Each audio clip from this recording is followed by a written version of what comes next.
battle of the bad backup quarterbacks. Oh. Holy cow. While the scoreboard tells you the Rams are 2-0, they play hard, they play fast. The scoreboard tells you the Bolts are 0-2, and they got a lot of work to do. However, I thought I saw some things that I thought were pretty decent. Easton Stick, who was miserable the first game, I'm not even competitive. And this is a guy who's in his 5th year in the league to play that badly in an exhibition game against backup players. Man, a week ago today, I thought, this guy's not even going to make the roster. Anyhow, he threw for 85. He added 22 yards on scrambles and runs. Yes, there was a pick. Yes, there was a bad fumble down at the 2-yard line. I think he's going to make the team, A, because of experience with this group, B, smart guy, C, athletic. I think you keep him as a backup, John, and you put special design packages if he has to play because Justin Herbert is hurt. Mm-hmm. He doesn't seem comfortable in the pocket. Okay, if he has to go in, there's a design package in which you use rollouts. You run some RPO so he can run the football. So maybe there's a way they can keep him because he's big, he's young, he's healthy, he's a student of the game. He played really poorly. Maybe he doesn't perfectly fit what they're running with Greg Roman's pocket-built offense. But he's the best thing you got out there right now. I don't know what to tell you about Stetson Bennett. I mean, he put balls into coverages. He only had 1 interception this weekend after 4 the first weekend. He had 3 others that could have been picked the first weekend. He could have had 7 interceptions in the first game.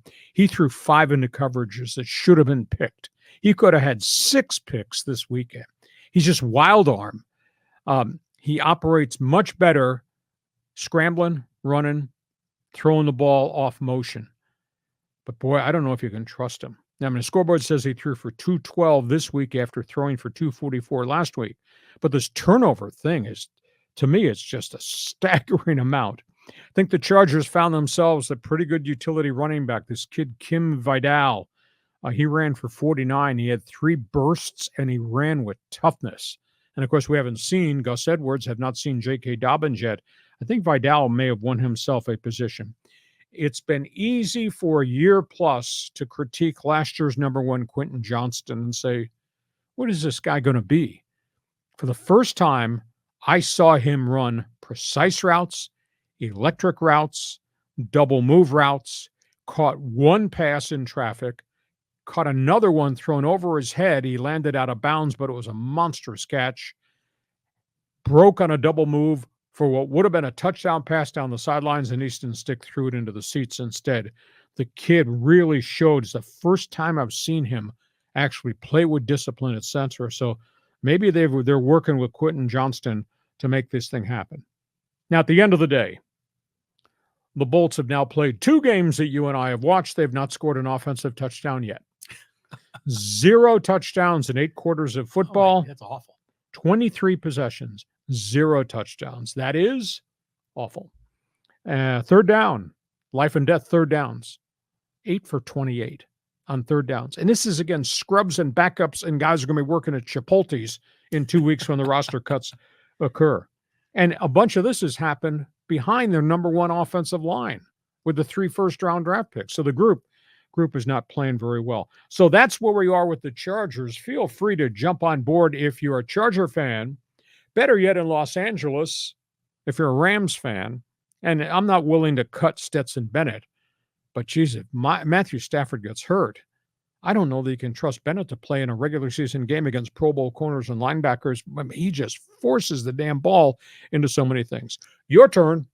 Charger jersey on the left, Rams jersey on the right. Well, for the Chargers, I have questions for you because they had that other quarterback that came over from the XFL, right? Luis Perez. How did he do, in your opinion? He was aggressive going down the field, but he was wild throwing the football. However, this afternoon, just before we came on, they cut Max Duggan. Yes, that was my follow-up question. He is gone. I think Perez makes the team as quarterback 3 on the developmental squad, and they'll try to grow him and develop him. Duggan, I just think was too undersized to play at the NFL level. I don't know if he'll get picked up by anybody at this point. If the Chargers were to lose one of these quarterbacks, maybe they'd bring him back and put him back on developmental. But Perez has got a little bit more pro experience in the spring leagues. And obviously, he's really aggressive. I mean, he chucks that ball down the field, but he's also a little bit undersized. He had trouble in the pocket with people. He had to scramble out of trouble to try to find receivers, but they cut Duggan. So there's the answer on the question. And I think they stay with Easton Stick. Maybe you should give me Greg Roman's inside cell phone number. I'll call him and put a damn package in with RPOs. So if Stick has to play, he's more comfortable running what he does best. Well, do you think maybe this is the reason why Easton Stick never went to a big time Division I program? Because he went to what, North Dakota or something? Yep. And so, I mean, he was a great quarterback in college, not shaming that, but he wasn't like a 5-star recruit. No, but he developed into a 5-star quarterback at Division I AA. But when you get to the NFL, boy, it's a whole other game. Yeah. And, I mean, even top of the line Division I quarterbacks can't do well in the NFL. AKA Stetson Bennett. Yeah, that's a good example. Yeah. And I'm not burying Stetson Bennett because he sat out all of last year to deal with mental health issues. But if I'm a Rams fan, I think I'd really be damn concerned if I have to play him the way he's played in preseason. I mean, I've never seen, and I did games for 17 years for the Chargers and Seahawks, and I saw some good quarterbacks and some really bad ones.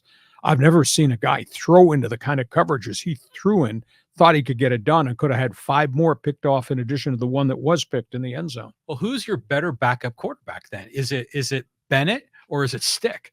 Well, right now I think it's Stick within the system because he's the better athlete, but Bennett's hardly played. And I would assume Bennett winds up on developmental this year because Jimmy Garoppolo is suspended for 2 games for a PED violation. Jimmy G. Now he's worked out and he's had a good camp. He can't play until week 3 of the season. He will be the guy. The other thing with the Rams, they're a little bit concerned. Stafford tweaked his hamstring middle of last week, did not practice, came back, tried to practice or do a walkthrough on Sunday, could not practice again. Really? So now they got 2+ weeks here. So hopefully that hamstring thing is not going to be a major situation. Quarterbacks. All right. I just went through and I did a look-see at who's available. There's a guy that was in Washington. It was a starter that I like, Taylor Heineke. Started a bunch of games. He went to Carolina last year, went to Atlanta. He just about to get released. If he were available on the waiver wire, I think I'd take a look at him. If you decided that we've seen enough of Easton Stick, Heineke is there. Tyler Huntley, he played at Utah, really competitive guy. Played for the Baltimore Ravens when Lamar Jackson got hurt. Real competitive guy. He's in Cleveland right now. He's one of 3 quarterbacks with Deshaun Watson. One of them's going to disappear on the waiver wire. I'd look at Tyler Huntley. I like C.J. Beathard, who played for the 49ers, played in Jacksonville, but he's got a groin injury. That just happened. And the one that I completely forgot about, but the problem is he's got a lot of miles on him. He's not going to come play for the minimum. Ryan Tannehill, Tennessee Titans. He's the only, quote, veteran that's still unsigned. So if the Chargers wake up tomorrow morning and say, we've seen enough of Easton Stick, maybe we got to find somebody else, I'd make a call to Heineke and try to get him because I think he's going to get cut in Atlanta. And I saw enough of spurts from him in terms of leadership and ability to make plays down the field and not self-destruct. I'd take him over all these guys. Tannehill is intriguing, but he's not in anybody's camp, which means he's not game ready to play, even though he's a veteran and kind of an intellect and still a pretty good athlete, but he's got a lot of miles on him. So your thoughts on the Rams, your thoughts on the Chargers? Well, are we going to call Kaepernick? Or is that thing done? That's done. Okay. It's too late in the game. He's been out of it 7 years. If this had happened back in February, would have made sense to me to bring him in and look at him through the OTAs and you get him cardiovascular ready and you get him ingrained in the playbook. But you don't do that a week and a half in front of the start of the NFL season. Well, this is amazing because it's reminding me of the pitchers in Major League Baseball. There are just so few good ones, and the quarterbacks, the same thing. So, I mean, of that list, I think Heineke would be my 1 and Tannehill my 2 because Heineke looked pretty good, I think, for the Commanders. Was it a year or 2 ago? Yeah. But who's that other quarterback that I think he finished up with the 49ers last year when everyone else got hurt? Or maybe that was 2 years ago. Was it Josh Johnson? He went to Josh Dobbs. Was it Dobbs? Well, no, there's Dobbs is the backup right now in San Francisco. Okay, but was he remember the game where Brock Purdy in the playoffs against the Eagles and he hurt himself and Jimmy G was already hurt and they went to that 3rd string quarterback And wasn't that the guy from USD? I think it's Josh Johnson. Yeah, Isn't it? Josh Johnson is in Baltimore as hanging on for dear life. Yeah, he's been on like 14 different teams. Yeah. And he played this weekend. Now, this is veteran quarterback who's going to be probably your second or third, if he stays second or third. Historically, he's played in preseason, always got cut, and he used to be on developmental. He went 11 for 11 in his preseason game against the Ravens.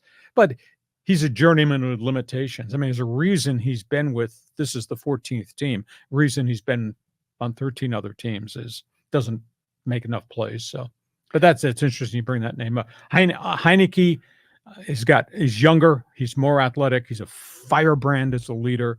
I think he's somebody's pretty decent backup quarterback, and I think he's going to get cut because they got Kirk Cousins and they got Penix in Atlanta. So there's no place for him. So if his name shows up on the waiver, on the Chargers, on the waiver wire, I'd take a look at Heineke. Well, what about that kid that went to Ohio U that's now playing for the BC Lions? Yeah, that didn't work out. First game, he can't go in there on one day's practice. I guess he threw a bunch of interceptions for the BC Lions. Oh, he did? Nathan Rourke, yeah. He apologized after the game. He said, I thought I could come in here and just hit the floor running, because he had been in NFL camps. He was in game shape, but that game is so different. But they got beat by Winnipeg in a CFL game that many thought was going to be maybe the game of the season, but he'll be okay, but he's not ready yet. Okay. All right. So that's going on the quarterbacks.